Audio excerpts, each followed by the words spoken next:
Setelah nunggu sekitar 2 bulan, akhirnya curut dalam bentuk kulkas datang juga. Meski ini masuk kategori kulkas mini, tapi muatannya cukup besar, 10 liter. Dan ada satu sekat yang bisa disesuaikan dengan kebutuhan kita. Yang paling seru, selain bisa setting temperatur, volume, dan cahaya, curutnya bisa jadi speaker. 0 o'clock. Karena belum bisa traveling secara leluasa, aku mau ajak kalian untuk explore snack-snack dari negara-negara lain.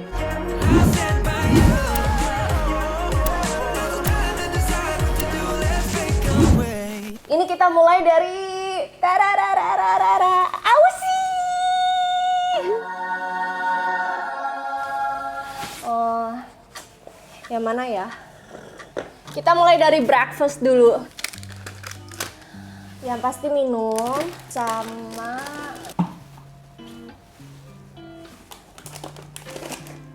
Tara! Up and Go Uncle Toby's Snack Carmans. Ini breakfast tapi nggak breakfast sih sebenarnya. Jam 12. Harusnya makan siang ya. Ya udahlah ya. Cheers.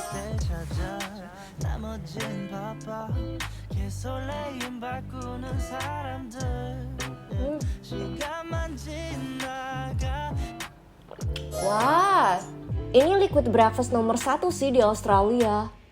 Kok rasanya kayak ini ya?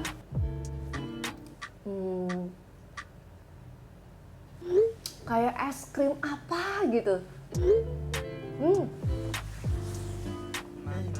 So good.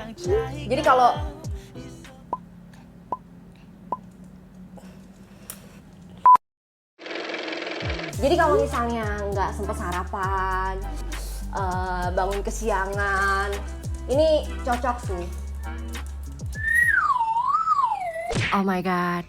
Kita beralih ke Uncle Toby's yang udah ada sejak tahun 1861. Tahun 1970, banyak wanita yang mulai masuk dunia pekerjaan, yang efeknya bikin sales makanan ringan kemasan meningkat. Uncle Toby's keluarin muesli bar pertama yang kemudian disusul dengan Le Snack. Dia biskuit sama ada cheese-nya gitu, terus tinggal dicocol gitu. Ini kan tadi aku taruhnya di kulkas ya, jadi kayak didiemin beberapa menit dulu gitu biar ini mencair. Dan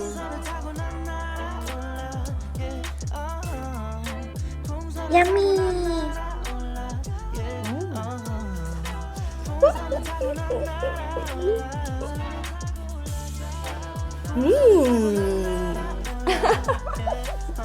Dia nggak asin, nggak manis juga sih. Terus apaan dong?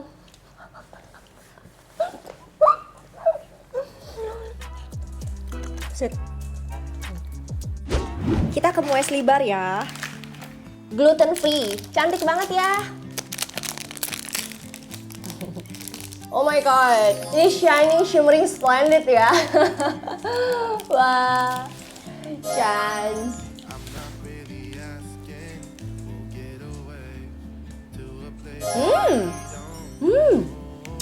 I like it. Manisnya pas banget. Aku suka madunya sih. Ini kisahnya keren banget sih. Ada seorang anak perempuan umur 18 tahun gitu ya dulu. Nah, dia itu kerja part-time di salah satu toko kecil yang punya bisnis bikin muesli ini. Terus dia dikasih tahu kalau kemungkinan dia bakal kehilangan pekerjaannya karena bisnisnya bakalan dijual. Oh my god, no! Terus dia mikir, kayaknya aku bisa beli bisnis kecil ini deh. Aku kan tiap hari bikin muesli ini. What? Oh my god, why? Cinta. Dia cuma punya $1.000 gitu. Ya udah, akhirnya dijual lah ke Caroline ini. Sekitar 26 tahun kemudian, dari $1.000 menjadi $100 juta omset. Tips dari dia, mulai lakukan sesuatu adalah kuncinya dan berani ambil resiko. Terus jangan coba jadi segalanya buat semua orang. Tahu apa yang kita suka dan kuasai dan bangun itu dengan integritas. Yang terakhir, investasi waktu dan tenaga untuk memajukan bisnis kita. So inspiring. Berikutnya kita ke chips. Cheeses! Oh my god! Mari kita buka.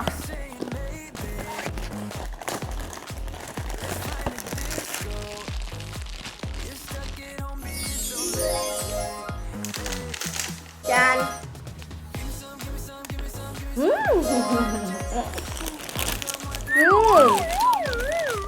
Kalau ini terbuat dari jagung sama nasi, ya udah pasti lah ya kejunya.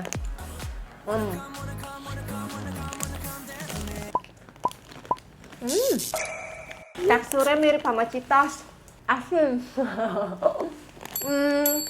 Ngomongin tentang asin, selai rasanya kan rata-rata manis ya. Nah ini namanya Vegemite. Ini aku butuh roti sih. Tips dari orang Aussie supaya kita bisa enjoy selai ini. Takarannya 50-50 dengan sedikit mentega. Rotinya harus dibakar. Terus pakai selainya sedikit aja. Ini sih katanya dibuat dari berbagai macam sayuran, rempah-rempah, sama ragi. Dan katanya jangan pernah cium aromanya. I don't know why. Why? What did you slip me?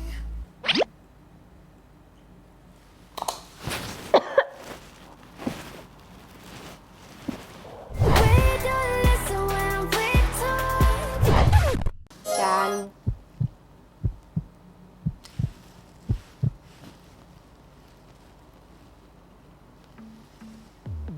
there must be some complicated after effect to this.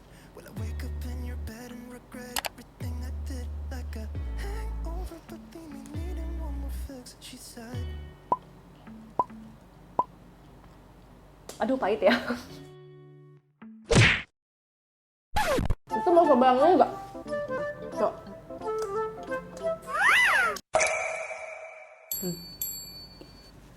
Kalau nanti kalian mau coba, jangan cium aromanya juga ya. Pokoknya jangan. Mari kita coba ini.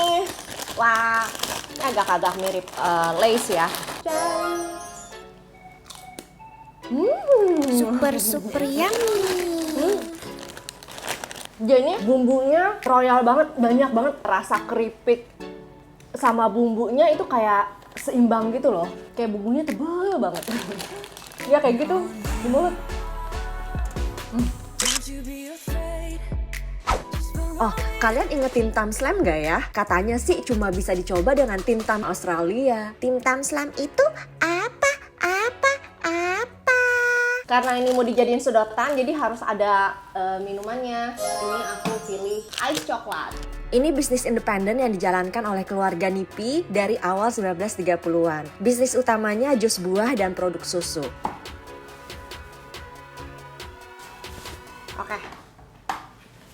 Oke, siapin susunya. Ini bisa apa aja, terserah kalian. Lalu, siapin Tim Tamnya. Hal pertama yang harus dilakukan, gigit ujungnya. Raspberry. So good. Dicelupin.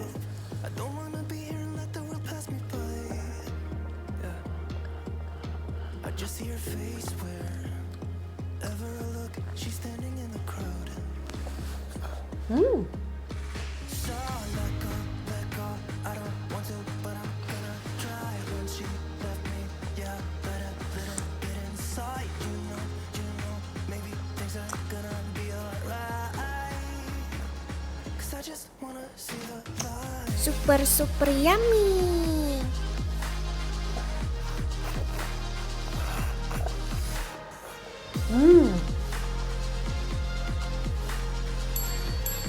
Kalian harus coba yang Tim Tam Indonesia.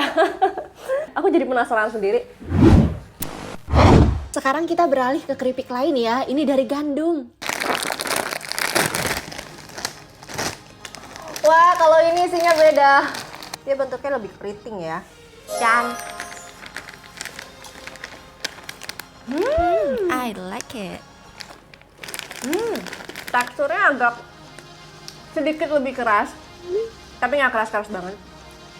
Dan dia ini cemilan favorit di Australia karena ini cemilan sehat. Bumbunya juga berasa. Kalau keripik kentang ini dibikin sama sekelompok orang yang punya passion di sini. Akhirnya mereka kerja bareng para chef handal untuk mewujudkannya. Kan.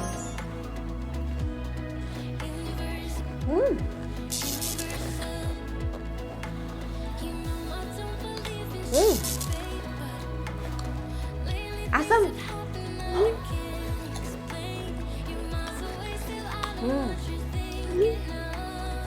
Apa yang aku? Yummy.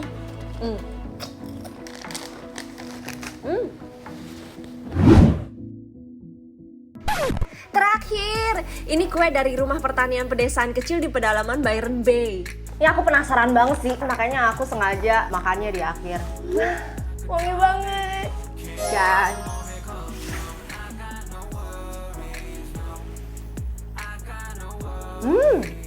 Super yummy.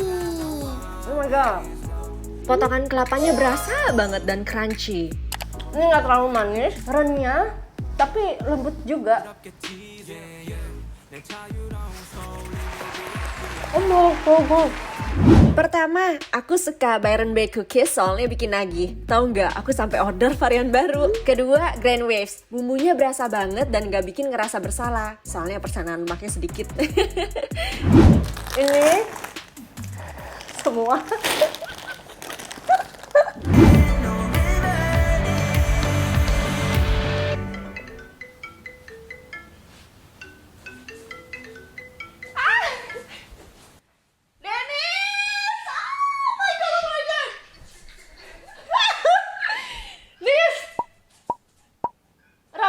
Gondrong? Iya dong, gue punya ponytail.